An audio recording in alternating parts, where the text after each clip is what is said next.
Good morning students. सो बेटा अपने को थर्ड थियरी आप दो थियरीज कितने ने क्लासिकल तो loanable funds theory. So third theory साढ़े को इंटरस्ट के हैगी है liquidity preference theory of interest. ठीक है, कीन्स ने यह थियरी दी सी अपनी book the general theory of employment and interest and money. इस थियरी के अकॉर्डिंग वो की कहता है कि interest is the price of the services of money.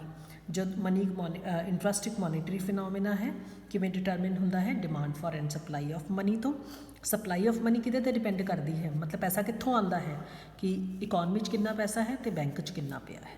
Demand for money आप मनी की डिमांड क्यों करते हाँ असी, क्योंकि मनी नूं की करते हाँ होल्ड करके रखते हैं लिक्विड फॉर्म दे विच। ठीक है, तो मैं मनी की डिमांड दे मेरे को तीन मोटिव्स ने एक्चुअली। ठीक है, मैं मनी क्यों डिमांड करती हैं, I have 3 motives for the demand for money. पहला हैगा बेटा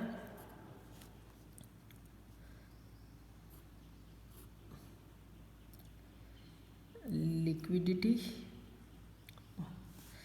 प्रिकॉशनरी, पहला है बच्चे मेरे को ट्रांजैक्शन मोटिव।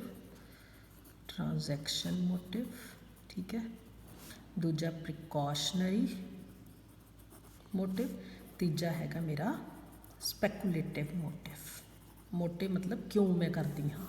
आ 3 कारण ने जिदे करके मैं मनी की डिमांड करती हाँ, डिमांड फॉर मनी करती हाँ। ठीक है बच्चे, ट्रांजैक्शन रोज़ाना जिंदगी च मैंने पैसे की कितनी जरूरत पैंती है किहदे ते डिपेंड करूँगा मेरी इनकम ते। जे मेरी इनकम 10,000 है मैं वधो वध कितना 10,000 खर्च कर सकती हाँ। ठीक है, प्रिकॉशनरी मोटिव आने वाले समय वास्ते पैसा बचा के रखना प्रिकॉशनरी, ये भी कितने डिपेंड करूँ मेरी इनकम ते डिपेंड करूँ, इनकम जो बचूगा वही मैं सेव करके रखूँगी ना। स्पैकुलेटिव सट्टेबाजी ये डिपेंड करूँगा मैनू इकॉनमी दे विच कंट्री दे विचों जिहड़ा है वो किस रेट के उत्ते जिहड़ा है पैसा मिल रहा है। सो पहले 2 मोटिव ने जिहड़े इनकम ते डिपेंड करते हैं, जिहड़ा स्पैकुलेटिव मोटिव है वो रेट ऑफ इंटरस्ट ते कि मैंने सस्ते रेट ते पैसा उधार मिलूगा मैं ज़्यादा पैसा सट्टेबाजी च लूँगी अदरवाइज घट लूँगी। ठीक है, हर एक इंडिविजुअल नू हार्ड कैश चाहिए है आपके ट्रांजैक्शन वास्ते या किसी एक्सीजेंसी वास्ते, जिन्होंने असीं ट्रांजैक्शन ते प्रिकॉशनरी कहा है। वो लोग जिन्होंने पैसा प्राइवेट या बिजनेस फंक्शन वास्ते चाहिए है वो उस पैसे का प्राइस पे करना चाहते हैं for the services of money, जिन्होंने असीं आर कहने हाँ। ऑन दी अदर हैंड जिन्हों को कैश है वो इनू लैंड करना उन्होंने उधार देना पसंद करते हैं। उधार कदों देंदे ने जदों उन्होंने उहदे तो कुछ मिलता है। So this preference for liquidity is called liquidity preference. Liquidity preference is the preference to have an equal amount of cash rather than claims against others. It means मैं अपने पैसे तो लिक्विडिटी तो पार्ट विद दूर कदों होंगी जे मैनू उहदे बदले रिवॉर्ड मिलूगा। यह reward for parting with parting होंदा है अलग होना, अपने पैसे तो अलग होने का रिवॉर्ड की है इंटरस्ट। इन्नी छोटी लाइन च कितना कुछ है, अपने पैसे तो अलग होने का रिवॉर्ड की है इंटरस्ट। ठीक है, सो डेफिनेशन कर लियो एक, डेफिनेशन एक्सप्लेनेशन इन्हू पढ़ लियो, कुछ खास नहीं है। हुण है जी 3 motives of demand for money. पहला किन्ज़न अप्रोच, पहला मोटिव है जी ट्रांजैक्शन मोटिव। ठीक है, लोगों नूं डेली ट्रांजैक्शन वास्ते पैसा चाहिए है, एक्सपेंडिचर तो इनकम च फर्क होंदा है।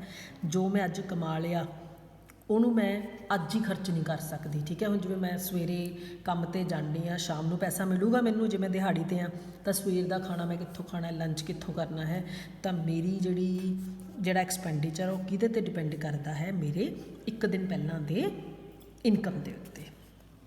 सो मैं कितना पैसा अपने को रखूँगी किहदे ते डिपेंड करती है मेरी साइज़ ऑफ इनकम की है। इनकम मैनू कदों मिलती है, डेली मिलती है, हफ्ते बाद मिलती है, 15 दिनों बाद मिलती है, मेरे खर्चे का जिहड़ा मोड है वो की है। जे लार्ज इनकम होगी, टाइम ज़्यादा है, कैश मोड ऑफ पेमेंट अलग है, तो मैं ज़्यादा पैसा है जिहड़ा ट्रांजैक्शन मोटिव वास्ते रखूँगी। So demand for transaction motive की है फंक्शन ऑफ इनकम, जो मैं तुहानूं पहलां दस के हटी हाँ कॉपी दे उत्ते। So LT demand for money for transaction purposes, T for transaction purposes की फंक्शन है लैवल ऑफ इनकम का। डायरैक्ट रिलेशनशिप है money demand for transaction purposes ਤੇ ਲੈਵਲ ਆਫ ਇਨਕਮ ਮੀਨਸ ਜਿਵੇਂ ਜਿਵੇਂ ਇਨਕਮ ਵਧੀ ਜਾਊਗੀ ਉੱਦਾਂ ਉੱਦਾਂ ਮੇਰੀ ਡਿਮਾਂਡ ਫॉर ਇਨਕਮ ਵੀ ਵਧੀ ਜਾਊਗੀ। ਆ ਦੇਖੋ ਬੇਟਾ, ਆ ਲੈਵਲ ਆਫ ਇਨਕਮ ਹੈ। ਪਹਿਲਾਂ ਮੈਂ OY ਇਨਕਮ ਤੇ OL1 ਪੈਸਾ ਡਿਮਾਂਡ ਕਰ ਰਹੀ ਹਾਂ। ਜਿਵੇਂ ਇਹ ਇਨਕਮ ਵਧੀ ਮੇਰੀ ਡਿਮਾਂਡ ਵੱਧ ਗਈ। So transaction demand for money is directly related to the level of income. ਇਹਦੇ ਨਾਲ ਮੇਰਾ ਜਿਹੜਾ ਹੈ ਉਹ ਕੀ ਹੈ, ਕੋਈ ਰਿਲੇਸ਼ਨਸ਼ਿਪ ਨਹੀਂ ਹੈ। Transaction demand for money is independent of rate of interest. Rate of interest ਚਾਹੇ ਵੱਧ ਜੇ ਚਾਹੇ ਘੱਟ ਜੇ, ਮੈਂ ਇੰਨਾ ਹੀ ਪੈਸਾ ਜਿਹੜਾ ਹੈ ਉਹ ਆਪਦਾ ਖਰਚ ਕਰੂੰ। ਕਿਉਂਕਿ ਦੇਖੋ ਬੇਟਾ, ਮੈਂ ਕਿੰਨੀ ਕੁ ਦੇਰ ਬਾਜ਼ਾਰ ਤੋਂ ਪੈਸਾ ਉਧਾਰ ਲੈ ਕੇ ਖਰਚ ਕਰ ਸਕਦੀ ਹਾਂ। ਮੇਰਾ ਜਿਹੜੇ ਖਰਚੇ ਨੇ, ਟ੍ਰਾਂਜੈਕਸ਼ਨਸ ਨੇ, ਉਹ ਮੇਰੀ ਇਨਕਮ 'ਤੇ ਡਿਪੈਂਡ ਕਰਦੇ ਨੇ, ਨਾ ਕਿ ਰੇਟ ਆਫ ਇੰਟਰਸਟ 'ਤੇ। ਇਸੇ ਤਰ੍ਹਾਂ ਨਾਲ ਪ੍ਰੀਕਾਸ਼ਨਰੀ ਮੋਟਿਵ ਹੋ ਗਿਆ। ਪ੍ਰੀਕਾਸ਼ਨਰੀ ਮੋਟਿਵ ਆਉਣ ਵਾਲੇ ਸਮੇਂ ਵਾਸਤੇ ਕੋਈ ਅਨਇੰਪਲੋਇਮੈਂਟ, ਸਿਕਨੈਸ ਆ ਜਾਂਦੀ ਹੈ, ਕੋਈ ਐਕਸੀਡੈਂਟ ਹੋ ਜਾਂਦਾ, ਕੁਝ ਹੋ ਜਾਂਦਾ ਹੈ, ਤਾਂ ਮੈਂ ਪੈਸਾ ਇਨਕਮ ਤੋਂ ਰੱਖੂੰਗੀ, ਨਾ ਕਿ ਰੇਟ ਆਫ ਇੰਟਰਸਟ ਤੋਂ ਰੱਖੂੰਗੀ। ਠੀਕ ਹੈ, ਮੈਂ ਆਪਣੀ ਇਨਕਮ 'ਚੋਂ ਕੁਝ ਪੈਸਾ ਸੇਵ ਕਰਕੇ ਰੱਖੂੰਗੀ ਤਾਂ ਕਿ ਆਉਣ ਵਾਲੇ ਸਮੇਂ 'ਚ ਮੈਨੂੰ ਦਿੱਕਤ ਨਾ ਆਵੇ। ਤਾਂ ਮੈਂ ਇਨਕਮ 'ਚ ਰੱਖੂੰਗੀ ਕਿ ਪਹਿਲਾਂ ਹੀ, ਮਤਲਬ ਮੈਨੂੰ ਹਜੇ ਪਤਾ ਨਹੀਂ ਹੈਗਾ ਵੀ ਮੇਰਾ ਐਕਸੀਡੈਂਟ ਹੋਣਾ ਕਿ ਨਹੀਂ ਹੋਣਾ, ਪਹਿਲਾਂ ਹੀ ਮੈਂ 1 ਲੱਖ ਰੁਪਇਆ ਅਲੱਗ ਕੱਢ ਕੇ ਰੱਖ ਲਾਂ। ਨੋ। ਸੋ ਇਹ ਵੀ ਮੇਰਾ ਰੇਟ ਆਫ ਇੰਟਰਸਟ 'ਤੇ ਡਿਪੈਂਡੈਂਟ ਨਹੀਂ ਹੋਊਗਾ। ਕਿਹਦੇ ਉੱਤੇ ਹੋਊਗਾ? ਲੈਵਲ ਆਫ ਇਨਕਮ ਦੇ ਉੱਤੇ ਹੋਊਗਾ। ਸੋ ਇੱਥੇ ਉਹਨੇ ਇੱਕੋ ਹੀ ਡਾਇਗਰਾਮ ਬਣਾਈ ਹੈ, independent of rate of interest, ਵੀ ਮੇਰੀ ਟ੍ਰਾਂਜੈਕਸ਼ਨ ਤੇ precautionary demand for income money ਹੈ, ਉਹ ਰੇਟ ਆਫ ਇੰਟਰਸਟ ਦਾ ਉਹਦੇ ਨਾਲ ਕੋਈ ਫਰਕ ਨਹੀਂ ਹੈ। ਆ ਲਿਖਿਆ ਹੋਇਆ ਹੈ ਇੰਡੀਪੈਂਡੈਂਟ ਆਫ। MT ਉਹਨੇ ਸ਼ਬਦ ਕਿਹਦੇ ਵਾਸਤੇ ਵਰਤਿਆ ਹੈ? ਦੋਨਾਂ ਵਾਸਤੇ। ਆ ਟ੍ਰਾਂਜੈਕਸ਼ਨ ਮੋਟਿਵ, ਆਹ ਪ੍ਰੀਕਾਸ਼ਨਰੀ ਮੋਟਿਵ, ਦੋਨਾਂ ਦਾ ਪਲੱਸ ਕਰੋ, MT ਆਉਂਦਾ ਹੈ। ਠੀਕ ਹੈ, ਮਤਲਬ ਡਿਮਾਂਡ ਫॉर ਮਨੀ। ਤੀਸਰਾ ਜਿਹੜਾ ਮੇਰਾ ਫੰਕਸ਼ਨ ਹੈ ਉਹ ਹੈਗਾ ਜੀ ਸਪੈਕੂਲੇਟਿਵ ਮੋਟਿਵ। ਸਪੈਕੂਲੇਟਿਵ ਮੋਟਿਵ ਮਤਲਬ ਮੈਂ ਕੈਸ਼ ਦੀ ਡਿਮਾਂਡ ਕਿਉਂ ਕਰਦੀ ਹਾਂ? ਕਿਉਂਕਿ ਮੈਂ ਪੈਸਾ ਬੈਂਕ ਮਨੀ ਮਾਰਕੀਟ 'ਚ ਇਨਵੈਸਟ ਕਰਨਾ ਹੈ, ਕੋਈ ਸ਼ੇਅਰ ਖਰੀਦਣੇ ਹੈ, ਕੋਈ ਐਸਟ ਖਰੀਦਣੀ ਹੈ। ਠੀਕ ਹੈ, ਸੋ ਸਪੈਕੂਲੇਟਿਵ ਡਿਮਾਂਡ ਫॉर ਮਨੀ ਕੀ ਹੈ? Rate of interest the function ਹੈ। ਜਦੋਂ ਮੈਨੂੰ ਪਤਾ ਹੈ ਕਿ ਮੈਨੂੰ ਰੇਟ ਆਫ ਇੰਟਰਸਟ ਸਸਤਾ ਮਿਲ ਰਿਹਾ ਹੈ, ਮੈਂ ਜ਼ਿਆਦਾ ਪੈਸਾ ਇਨਵੈਸਟ ਕਰੂੰਗੀ, ਅਦਰਵਾਈਜ਼ ਮੈਂ ਘੱਟ ਕਰੂੰਗੀ। ਸੋ ਮੇਰੀ ਜਿਹੜੀ LS ਹੈ ਉਹ function of rate of interest 'ਤੇ ਡਿਪੈਂਡ ਕਰਦੀ ਹੈ।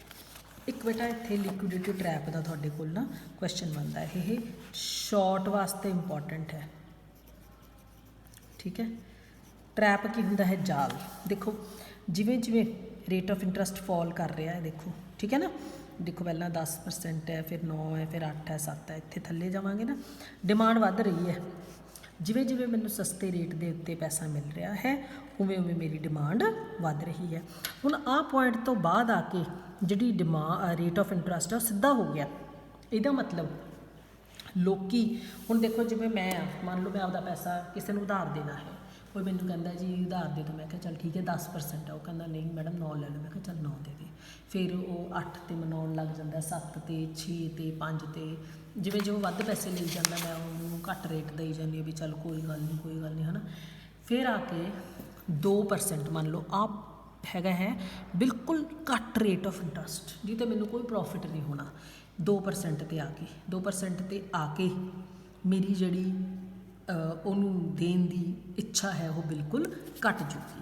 ਠੀਕ ਹੈ, ਸੋ R* ਕੀ ਹੈ? Situation of liquidity trap. People get into the trap of liquidity because rate of interest ਇੰਨਾ ਘੱਟ ਹੈ to attract the purchase of interest yielding financial instruments like demand. So ਜਿਹੜੀ ਡਿਮਾਂਡ ਫॉर ਮਨੀ ਹੈ perfectly elastic ਹੋ ਜਾਂਦੀ ਹੈ ਜਦੋਂ ਇਹ ਕਰਵ ਕੀ ਹੈ? ਹੌਰੀਜ਼ੋਨਟਲ ਹੋ ਜਾਂਦੀ ਹੈ। ਮਤਲਬ ਰੇਟ ਆਫ ਇੰਟਰਸਟ ਇੰਨਾ ਜ਼ਿਆਦਾ ਲਿਕੁਇਡੇਟਿਵ ਹੈ, ਇੰਨਾ ਘੱਟ ਹੈ ਕਿ ਪੀਪਲ ਪ੍ਰੈਫਰ ਟੂ ਕਨਵਰਟ, ਜਿੰਨਾ ਵੀ ਉਹਦਾ ਕੈਸ਼ ਬੈਲੈਂਸ ਹੈ ਉਹਨੂੰ ਸਾਰੇ ਉਹਦੇ ਨਾਲ ਲੋਕੀ ਕੀ ਕਰਨਾ ਚਾਹੁੰਦੇ ਨੇ ਵੀ ਬੌਂਡਸ ਖਰੀਦ ਲਓ, ਇੰਨਾ ਸਸਤਾ ਤੁਹਾਨੂੰ 2% 'ਤੇ ਦੇਖੋ ਮੇਰੇ ਤੋਂ ਮਿਲੂਗਾ। ਜਦੋਂ ਮੈਂ ਬੌਂਡ ਖਰੀਦਣੇ ਆ ਮਾਰਕੀਟ ਦੇ ਵਿੱਚੋਂ, ਉੱਥੋਂ ਮੈਨੂੰ 4-5 ਕੁਛ ਵੀ ਮਿਲ ਜੂਗਾ, ਮੈਨੂੰ ਤਾਂ ਫਾਇਦਾ ਹੀ ਫਾਇਦਾ ਹੈ। ਠੀਕ ਹੈ, ਤਾਂ ਜਦੋਂ ਰੇਟ ਆਫ ਇੰਟਰਸਟ ਇੰਨਾ ਘੱਟ ਜਾਂਦਾ ਹੈ ਉਦੋਂ ਲੋਕਾਂ ਦੀ ਡਿਮਾਂਡ ਫॉर ਬੌਂਡਸ ਵੱਧ ਜਾਂਦੀ ਹੈ। ਪਰ ਇਹ ਜਿਹਾ ਬਹੁਤ ਰੇਅਰ ਹੁੰਦਾ ਹੈ ਕਿ ਇੰਨਾ ਜ਼ਿਆਦਾ ਰੇਟ ਆਫ ਇੰਟਰਸਟ ਮਾਰਕੀਟ ਦੇ ਵਿੱਚ ਘੱਟ ਜਾਏ। ਠੀਕ ਹੈ, ਇਸ ਤੋਂ ਬਾਅਦ ਬੇਟਾ ਤੁਸੀਂ ਆਪਣੀ ਡਾਇਗਰਾਮ ਆਪ ਕਰਨਾ ਹੈ ਟੋਟਲ ਡਿਮਾਂਡ ਫॉर ਮਨੀ ਕੀ ਹੈ? LT + LP + LS, ਮਤਲਬ demand for money, transaction, precautionary ਤੇ ਸਪੈਕੂਲੇਟਿਵ ਮੋਟਿਵ, ਆ ਦੋਨੋਂ ਇਨਕਮ ਤੇ ਡਿਪੈਂਡ, R ਤੇ। MT ਕੀ ਹੈ? LT + LP, MT + LS, speculative function of YR। ਫਿਰ ਤੁਸੀਂ 2 ਡਾਇਗਰਾਮਸ ਬਣਾਉਣੀਆਂ, ਪਹਿਲੀ ਟ੍ਰਾਂਜੈਕਸ਼ਨ ਤੇ ਪ੍ਰੀਕਾਸ਼ਨਰੀ ਜਿਹਦੇ ਉੱਤੇ ਰੇਟ ਆਫ ਇੰਟਰਸਟ ਦਾ ਕੋਈ ਫਰਕ ਨਹੀਂ ਪੈਂਦਾ, ਦੂਜੀ ਸਪੈਕੂਲੇਟਿਵ ਜਿਹਦੇ ਉੱਤੇ ਰੇਟ ਆਫ ਇੰਟਰਸਟ ਦਾ ਫਰਕ ਹੈ, ਤੀਜੀ ਇਹਨਾਂ ਦੋਨਾਂ ਦਾ ਪਲੱਸ ਹੈ। देखो पहली की बनी सी ऐदा, दूजी की बनी ऐदा, जिहड़ी तीजी बनूगी वो किद्दां बनूगी ऐदा करके ऐदा, ऐदा करके ऐदा। ठीक है, तो आ वाला जोड़ा है इत्थे तक तुसी है इसनूं करना है, क्वेश्चन इनू पढ़ना है सारे नूं। ठीक है, आ नहीं करना monetary equilibrium, change in money supply, change in demand for money. Criticism you will read yourself. ठीक है, कोई प्रॉब्लम आती है तो तुसी मेरे को आना है। ठीक है, क्रिटिसिज्म के नाल this theory is complete from my side, this difference we will do in the next audio. Audio मैं थोड़ा ये जोड़ा डिफरेंसिस ने ये दोनों करवा दूँगी। ठीक है, difference between classical and Keynesian, difference between loanable and liquidity funds theory. ठीक है, तो इन्हें बहुत सोहने तरीके दे नाल बेटा थियरी नूं करना है। ठीक, with this our this chapter will be complete. So till then good bye, have a nice time.